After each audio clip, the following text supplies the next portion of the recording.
येथील धक्कादायक घटना। मराठा आरक्षण नसल्याने सुशिक्षित तरुणीची राहत्या घरात गळफास घेऊन आत्महत्या। जालना जिल्ह्यातील बदनापूर तालुक्यातील खादगाव येथील रहिवासी असलेली राणी साहेबराव नाईकवाडे या उच्च शिक्षित तरुणीने स्पर्धा परीक्षेत गुणवत्ता असताना देखील नोकरी लागत नसल्यामुळे राहत्या घरात गळफास घेऊन आत्महत्या केली। मराठा आरक्षण नसल्यामुळे ही घटना घडल्याची माहिती समोर आली आहे। ही तरुणी बदनापूर येथील गणेशनगर या ठिकाणी वास्तव्यास होती। यावेळी तिने स्वतःच्या घरात गळफास घेऊन जीवन यात्रा संपवली आहे। मराठा आरक्षणामुळे तिला स्वतःचं आयुष्य संपवावं लागलं, तिचा जीव संपवावा लागला।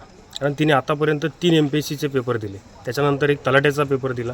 त्याच्यामध्ये जर आपल्या बाजूच्या बाकडावरचा विद्यार्थीने आपली मैत्रीण तिथपर्यंत पोहोचते आणि आपण 70-80% 60% रिझर्वेशनमध्ये असलेले 60% विद्यार्थी किंवा आपल्या जवळची मैत्रीण तिथपर्यंत पोहोचते आणि आपण 9% मार्क मिळाल्याच्या नंतर सुद्धा आपला तिथपर्यंत नंबर लागत नाही। हे निराशापोटी या आमच्या गावातील आमची भगिनी हिने आज स्वतःचं जीवनयात्रा संपवली। ही दुःखदायक घटना आहे आणि ही परत कुणीही करू नये असं आमचं आव्हान आहे। आणि ही मराठा आरक्षणाचा विषय हा मार्गी लागावा आणि याच्यानंतर जर एखादी मुलगी जर आत्महत्या करत, आतापर्यंत मुलाने आत्महत्या केल्या, पण आज पहिली आमच्या समोरची तालुक्यातली आमच्या गावातली पहिली घटना आहे की एक होतकरू मुलगी, ग्रॅज्युएशन कंप्लीट असलेली मुलगी आज ती स्वतःची जीवनयात्रा संपवती फक्त रिझर्वेशन। शासनाला काय मागणी करणार? शासनाला एकच मागणी आहे की त्या परिवारातल्या एक तिच्या भावाला शासकीय नोकरीमध्ये समावेश करून घेण्यात यावं आणि मराठा आरक्षणाचा विषय हा लवकरात लवकर मार्गी लावा, अजून कोणाच्याही बळी जाऊ नये अशी एक विनंती करतोय सन्माननीय मुख्यमंत्र्यांना तुमच्या माध्यमातून। सुसाईड केलेलं आहे।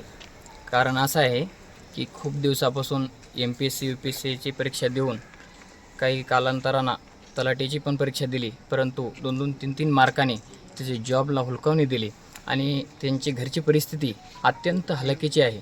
आईवडिलांनी मोलमजुरी करून तिला शिकवलं, परंतु हे आरक्षणाच्या जो आपल्या महाराष्ट्रामध्ये जो डॉम्ब चढलेला आहे त्या आरक्षणामुळे ह्या अशा गुणवंत विद्यार्थ्याला स्वतःहून सुसाईड करावं लागत आहे। याचं एकमेव कारण म्हणजे फक्त आरक्षण आडवं येत आहे आणि आरक्षण जर आज भेटलं असतं तर हा पुन्हा एक बळी गेला नसता आणि राणीला आपला जीव गमावा लागला नसता। पण सोपान नाईकवाडी, खादगाव। प्रतिनिधी किशोर शिरसाट, NTV न्यूज मराठी, जालना।